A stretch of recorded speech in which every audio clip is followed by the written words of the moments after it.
Em 1929, uma jovem de 21 anos chamada Simone de Beauvoir sentou-se para prestar a Agrégation francesa. Este não era um exame qualquer, era um dos mais difíceis e implacáveis do mundo acadêmico. A Agrégation em filosofia era um verdadeiro rito de passagem intelectual que determinava quem poderia lecionar nas escolas mais prestigiadas da França. A maioria dos candidatos reprovava, muitos tentavam por anos a fio e alguns jamais conseguiam passar. Simone ficou em segundo lugar em todo o país. Quem ficou em primeiro? Jean-Paul Sartre, que já estava na sua segunda tentativa, mas o feito de Simone era muito mais do que uma vitória acadêmica. Para uma mulher na França de 1929, foi um ato revolucionário. Simone de Beauvoir se tornou apenas a oitava mulher a ser aprovada na Agrégation de Filosofia, e o resultado lhe garantiu algo quase inimaginável para as mulheres daquela época: independência econômica num mundo em que as mulheres eram preparadas para casar e depender financeiramente dos maridos. Simone acabava de conquistar a própria liberdade. 20 anos depois, ela publicaria o livro que ensinaria mulheres do mundo inteiro a fazer o mesmo. Simone de Beauvoir nasceu em Paris, no dia 9 de janeiro de 1908, numa família burguesa e católica. Ela foi criada sob uma rígida disciplina religiosa, estudou em colégios de freiras e foi tão devota que, por um tempo, chegou a pensar em se tornar uma, mas aos 14 anos, sua mente inquieta entrou em crise. Ela começou a questionar a fé, abandonou a religião e se declarou ateia. A partir daí, voltou-se para a filosofia, a matemática e a literatura. A família ficou horrorizada. Moças bem criadas não seguiam carreiras intelectuais. O roteiro era claro: casar-se bem, cuidar da casa e permanecer em silêncio. Mas Simone havia descoberto algo muito mais poderoso do que a aprovação social: as ideias. Em 1926, aos 18 anos, ela saiu de casa para estudar filosofia na Sorbonne,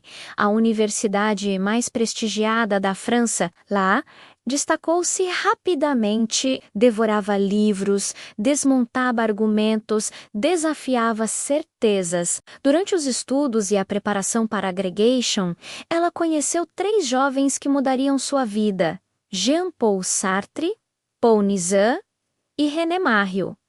Sartre, em especial, a fascinou. Ele era brilhante, nada convencional e obcecado pelas mesmas questões sobre existência, liberdade e o sentido da vida que a intrigavam. Eles iniciaram uma parceria intelectual e amorosa que duraria até a morte de Sartre, em 1980. Eles nunca se casaram, nunca tiveram filhos. Definiram sua relação como um amor essencial, baseado em igualdade intelectual e liberdade mútua, o que incluía a liberdade para ter outros relacionamentos. Foi escandaloso, foi radical, e foi o que permitiu que Simone permanecesse intelectualmente livre num mundo que esperava que as mulheres desaparecessem na sombra dos seus maridos. Após passar na Agrégation, Beauvoir lecionou filosofia durante os anos 1930.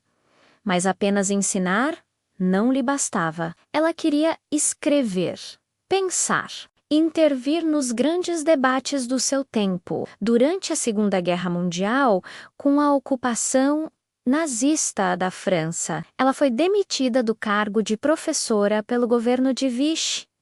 Impedida de ensinar, voltou-se totalmente para a escrita. Em 1943, publicou seu primeiro romance.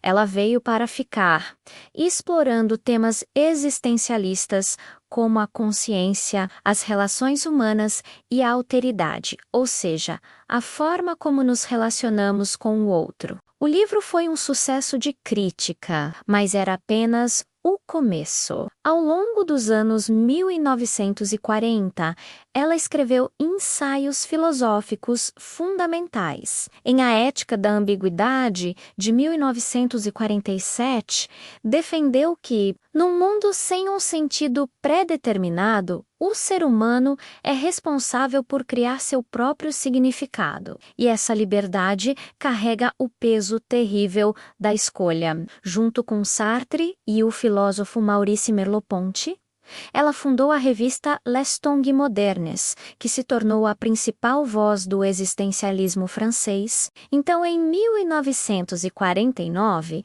Simone de Beauvoir publicou o livro que mudaria a história.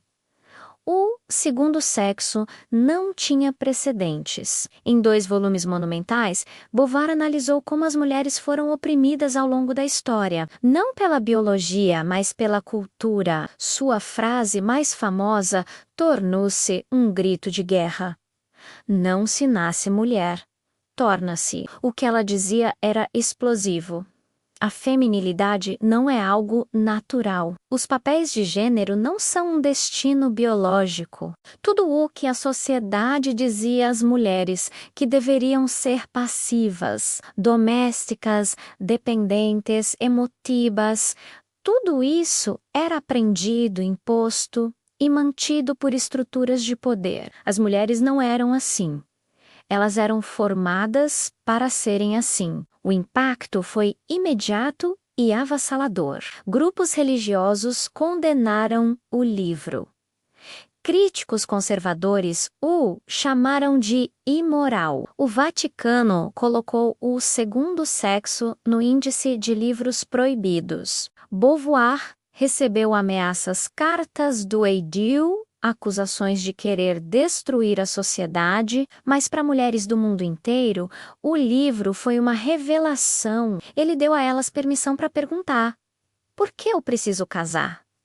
Por que preciso ter filhos? Por que eu devo abrir mão dos meus desejos? E ofereceu uma resposta clara: você não precisa. As mulheres podem escolher, podem buscar educação, independência financeira, liberdade sexual, poder político. Podem rejeitar os papéis impostos e criar os seus próprios. O segundo sexo tornou-se o alicerce filosófico do feminismo moderno. Quando o feminismo da segunda onda explodiu nas décadas de 1960 e 1970, Beauvoir estava lá. Não como um símbolo distante, mas como uma voz ativa. Ela defendeu o direito ao aborto, assinou manifestos, participou de protestos e continuou escrevendo. Ela publicou Os Mandarins em 1954, que lhe rendeu o prestigioso prêmio Goncourt. Escreveu A Velhice, em 1970, uma análise dura e contundente sobre como a sociedade descarta os idosos, especialmente as mulheres. Publicou 4 volumes autobiográficos, narrando sua vida e seu tempo com uma honestidade brutal. Quando Sartre morreu, em 1980, ela ficou devastada. Escreveu Adeus a Sartre, um relato íntimo e doloroso de seus últimos anos juntos, mostrando a profundidade daquela parceria. Simone de Beauvoir morreu em 14 de abril de 1986, aos 78 anos, e foi enterrada ao lado de Sartre, no cemitério de Montparnasse, em Paris. Mas suas ideias continuam vivas, pulsantes, mais relevantes do que nunca. O Segundo Sexo ainda é lido no mundo inteiro. Mulheres continuam a reconhecer naquelas páginas a sensação de serem tratadas como o outro, de terem sua liberdade limitada por regras invisíveis que ainda persistem. A mensagem de Beauvoir permanece radical. Você não é o seu gênero. Você não é a expectativa da sua família. Você não é o roteiro que a sociedade escreveu para você. Você é livre. E essa liberdade assusta, porque exige responsabilidade, mas ela também abre possibilidades infinitas. Simone não apenas escreveu sobre liberdade, ela viveu a liberdade. Recusou o casamento quando todas deviam casar. Fez filosofia quando diziam que mulheres não pensavam abstratamente. Escreveu livros que desafiaram séculos de certezas. Ela não pediu permissão. Ela escolheu, não nascida, mas construída, não imposta, mas escolhida. Livre. Obrigado por assistir. Se você gostou de conhecer a história de Simone de Beauvoir, não se esqueça de deixar seu like, se inscrever no canal e ativar as notificações para não perder os próximos vídeos. Até a próxima!